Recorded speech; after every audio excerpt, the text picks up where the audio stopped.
paradigm of journalism as a tool of communication is giving way to the paradigm of advertising as the way you communicate with people.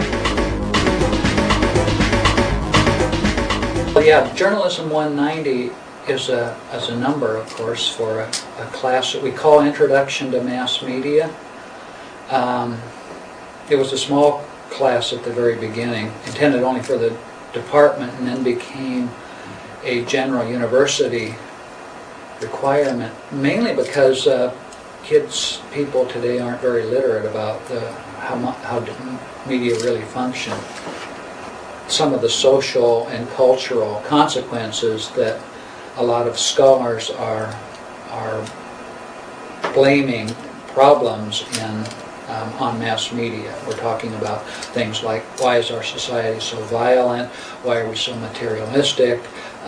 Why do we ignore environmental problems? And scholars say, well, maybe it's mass media focusing on some of these things and not indeed letting us talk about issues that we need to talk about so that we can have a real firm hand in shaping how we go forward as a country. So the students coming in, although they had lived with media, just experienced a regular class.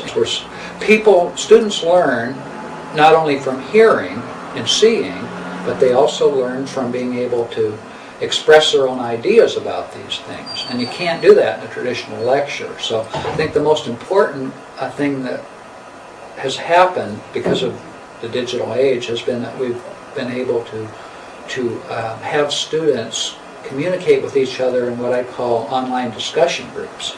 We're talking about going beyond the typical things one might do in a lecture class where I give you information, you regurgitate it and prove you know it, understand it.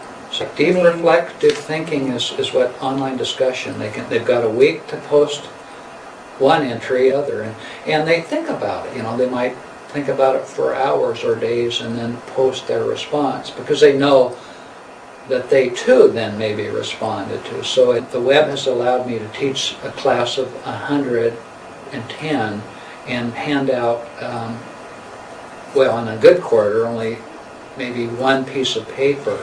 Coming in, they were all media critics in a way, but most of them hadn't had any kind of background in terms of, well, the fact that maybe 6 or 7 multinational corporations that own most media have any relationship to the kind of information we get, or the lack of information we get regarding democracy.